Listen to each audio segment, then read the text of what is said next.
రోజుల్లో ఎలాంటి పరిస్థితి ఉండబోతోంది వైసీపీకి సభలో అని చెప్పి. రామారావు చెప్పండి, ముఖ్యంగా శాసనమండలి సభ విషయానికే వస్తే ఇప్పటికీ ప్రతిపక్ష పాత్ర అక్కడ వైసీపీ పోషిస్తోంది. కానీ సభ్యులు ఒక్కొక్కరుగా జారిపోతున్న పరిస్థితులు నెలకొంటున్నాయి. రాబోయే రోజులలో వైసీపీ పరిస్థితి ఏంటి, శాసన మండలిలో ఎలాంటి మార్పులు చోటు చేసుకోబోతున్నాయి? శ్రీహరి, శాసనమండలిలో ఇప్పటికైతే మాత్రం వైసీపీకి ప్రతిపక్ష హోదా ఉంది. భవిష్యత్తులో అంటే 2027 మార్చి దాకా మాత్రం ఆ హోదా పోయే అవకాశం లేదు. ఎందుకంటే శాసనమండలిలో మొత్తం 58 మంది సభ్యుల బలం ఉంటే అందులో ఇప్పుడు వైసీపీకి మొత్తం 32 మంది ఉన్నారు. ఈ 32 మంది కాకుండా తెలుగుదేశం పార్టీకి 10, జనసేనకు 2, భారతీయ జనతా పార్టీకి 1, ఇండిపెండెంట్లు 5, అదేవిధంగా వీళ్ళు గవర్నర్ కోటాలో 8 మంది, మొత్తం 58 మంది ఉన్నారు. అయితే ఈ 58 మందికి సంబంధించి కూడా ఇందులో 32 మంది వైసీపీకి చెందిన వారు ఉండటంతో వైసీపీకి సహజంగానే ప్రతిపక్ష హోదా దక్కుతుంది.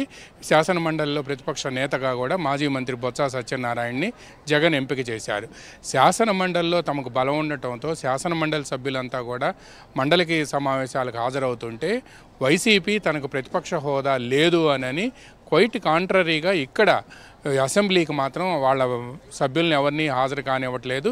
నాకు ప్రతిపక్ష హోదా ఇస్తేనే నేను అసెంబ్లీకి హాజరవుతాను అని జగన్ మారాం చేస్తున్నారు అని కూడా ఇప్పటికే డిప్యూటీ స్పీకర్ రఘురామకృష్ణరాజు కూడా వ్యంగ్యంగా వ్యాఖ్యానించారు. ఈ నేపథ్యంలోనే ఈ 32 మందిలో, శాసనమండలిలో ఉన్న 32 మందిలో 6 ఇప్పటికీ రాజీనామా చేశారు. ఇందులో 3 ఈరోజు తెలుగుదేశం పార్టీలో మరికొద్ది సేపట్లో కూడా జాయిన్ కాబోతున్నారు. నేను ఇప్పుడు ప్రస్తుతం ఏపీ అసెంబ్లీలో ఉన్నాను.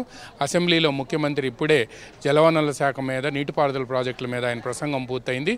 మరికొద్ది సేపట్లో ఆయన నివాసానికి వెళ్ళబోతున్నారు. అక్కడ వైసీపీ తరపున గతంలో ఎమ్మెల్సీలుగా ఎన్నికైన మర్రి రాజశేఖర్, పల్నాడు జిల్లా చిలకలూరిపేట, అదేవిధంగా వీళ్లతో పాటు కర్రి పద్మశ్రీ, బల్లి కళ్యాణ చక్రవర్తి, వీళ్ళ 3 కూడా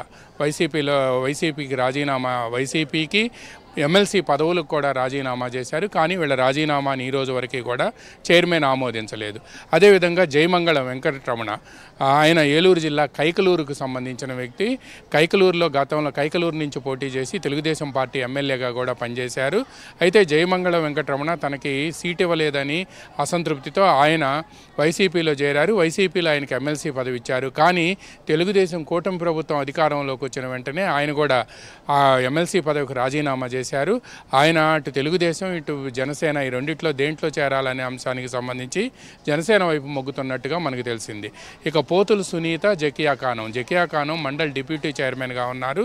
పోతులు సునీత ఇప్పటికే బీజేపీలో చేరిపోయారు. జకియా ఖానం కూడా త్వరలో చేరే అవకాశం ఉంది.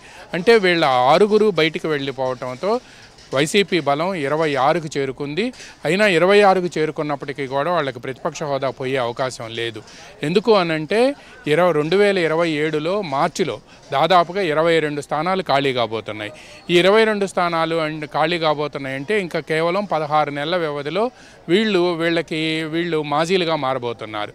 ఒకవేళ వీళ్లలో ఎక్కువ మంది మెజారిటీ ఎమ్మెల్సీలు, వైసీపీ ఎమ్మెల్సీలు తెలుగుదేశంలో చేరాలనుకున్నప్పటికి కూడా మళ్ళా తెలుగుదేశం పార్టీ వీళ్ళకి ఎమ్మెల్సీ పదవి ఇస్తాము అని మాత్రం ఎటువంటి హామీ ఇచ్చే పరిస్థితిలో లేదు. ఎందుకంటే తెలుగుదేశం పార్టీకి 22 ఇప్పుడు శాసనసభలో ఉన్న మెజారిటీ ప్రకారం దక్కినప్పటికీ కూడా, లేకపోతే లోకల్ బాడీస్ నుంచి దక్కినప్పటికీ, గవర్నర్ కోటా నుంచి దక్కినప్పటికీ కూడా వాళ్ళకి దాదాపుగా 4 నుంచి 5 వరకు కూడా భాగస్వామ్య పక్షాలైన జనసేన, బీజేపీకి ఇవ్వాల్సి ఉంటుంది. కేవలం 17 మాత్రమే వాళ్ళకు వస్తాయి. ఈ 17 స్థానాలకి చాలామంది క్యూలో ఉన్నారు. గత ఎన్నికల్లో 2024 ఎన్నికల్లో ఎమ్మెల్యేలుగా పోటీ చేసే అవకాశం లేక వేరే వాళ్ళని నిలబెట్టి సందర్భాలు కూడా ఉన్నాయి. ఎన్టీఆర్ జిల్లాకు సంబంధించిన మైలవరం మాజీ ఎమ్మెల్యే దేవినేని ఉమ, అదేవిధంగా గుంటూరు జిల్లా, పల్నాడు జిల్లాకు చెందిన పెదకూరపాడు మాజీ ఎమ్మెల్యే కొమ్మాలపాటి శ్రీధర్, ఇటువంటి వాళ్ళంతా కూడా ఇంకా వెయిటింగ్లో ఉన్నారు. వీళ్ళందరికీ ఇస్తానని కూడా చంద్రబాబు నాయుడు చెప్పారు. అందువలన వీళ్ళు మా తెలుగుదేశం పార్టీలో మళ్ళా కొత్తగా చేర్చుకునే అవకాశం లేదు. ఒకవేళ వాళ్ళకు వ్రతం జడ్డ ఫలితం దక్కాలన్నట్టు వైసీపీకి సంబంధించిన వాళ్ళు ఎవరైనా ఇప్పుడు చేరినా కూడా ఆ అవకాశం లేకపోవడంతో మళ్ళీ తిరిగి పునరుద్ధరిస్తారు వాళ్ళ సభ్యత్వం అనే అవకాశం లేకపోవడంతో, అటువంటి హామీ కూడా లభించకపోవడంతో వాళ్ళు అక్కడే ఉండాలి, ఇప్పుడు చివరిలో పార్టీ మారామనే చెడ్డ పేరు ఎందుకు తెచ్చుకోవాలనే ఆలోచనలో ఉన్నారు. ఇప్పటికిప్పుడు వైసీపీకి మాత్రం ప్రతిపక్ష హోదా పోయే అవకాశం లేదు. శ్రీహరి, ఎస్, అయితే ఒక్క విషయం, వెళ్ళిపోతున్నటువంటి సభ్యులను కాపాడుకునే ప్రయత్నం కానీ లేదా అక్కడైనా మన గళం వినిపించాలనేటువంటి ఆలోచన కానీ వైసీపీకి ఉందా, లేకపోతే ఇదే సరే ఉండేవాళ్ళు ఉంటారు వెళ్ళేవాళ్ళు వెళ్తారనేటువంటి నిర్ణయానికి వచ్చేసారు అనుకోవచ్చా? వైసీపీలో మాత్రం అటువంటి పరిస్థితి అయితే కనిపించడం లేదు. ఎందుకంటే మీరు ఇంతకు ముందు కూడా చెప్పారు, మర్రి రాజశేఖర్ పల్నాడు జిల్లా చిలకలూరుపేటకు సంబంధించిన ఆయన పార్టీకి బలమైన నేత వైసీపీలో. ఆయన